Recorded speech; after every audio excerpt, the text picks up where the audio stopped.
ശ്രുതി ആശുപത്രിയിൽ പോയ കാര്യത്തെ ചൊല്ലി വീട്ടിൽ വലിയ തർക്കം നടക്കുമ്പോഴാണ് ഇന്നത്തെ എപ്പിസോഡ് ആരംഭിക്കുന്നത്.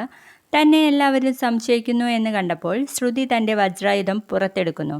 താൻ ഗർഭിണിയായിരിക്കുന്നുവെന്നും എന്നാൽ അമിത സ്ട്രെസ് കാരണം അത് അബോർഷനായി പോയെന്നുമാണ് അവൾ ചന്ദ്രമതിയോട് പറയുന്നത്. ശ്രുതിയുടെ അച്ഛൻ ജയിലിലായ വാർത്ത അറിഞ്ഞ ഷോക്കിലാണ് ഇത് സംഭവിച്ചതെന്നും എല്ലാവർക്കും ഇതൊരു സർപ്രൈസ് ആയി നൽകാൻ കാത്തിരുന്നപ്പോഴാണ് ആ ദുരന്തം ഉണ്ടായതെന്നും അവൾ കണ്ണീരോടെ വിവരിക്കുന്നു. ശ്രുതിയെപ്പോലും വിഷമിപ്പിക്കേണ്ട എന്ന് കരുതിയാണ് താൻ ഇത് രഹസ്യമായി വെച്ചതെന്ന് അവൾ പറയുമ്പോൾ ചന്ദ്രയുടെ മനസ്സ് അലിയുന്നു. ശ്രുതിയെ തെറ്റിദ്ധരിച്ചതിൽ ചന്ദ്രമതിക്ക് വലിയ വിഷമമാകുന്നു.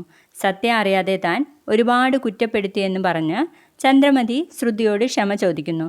ഈ സമയം അവിടെ എത്തിയ ശ്രുതിയും ശ്രുതിയുടെ ഭാഗം ചേർന്ന് സംസാരിക്കുന്നു.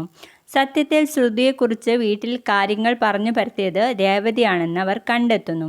രേവതി ഹോസ്പിറ്റലിൽ വെച്ച് ശ്രുതിയെ കണ്ട കാര്യവും അത് വർഷയോടും സച്ചിയോടും പറഞ്ഞതുമാണ് ഇത്ര വലിയ പ്രശ്നമായതെന്ന് അവർ ആരോപിക്കുന്നു. ചന്ദ്രമതിയും ശ്രുതിയും ചേർന്ന് രേവതിയെ കഠിനമായി ശകാരിക്കുകയും വീട്ടിലെ സമാധാനം കളയുന്ന ജന്മമാണ് നീയെന്ന് രേവതിയെ കുറ്റപ്പെടുത്തുകയും ചെയ്യുന്നു. രേവതി താൻ കണ്ട കാര്യങ്ങൾ സത്യമാണെന്ന് വാദിക്കാൻ ശ്രമിക്കുന്നുണ്ടെങ്കിലും ആരും അത് കേൾക്കാൻ തയ്യാറാകുന്നില്ല.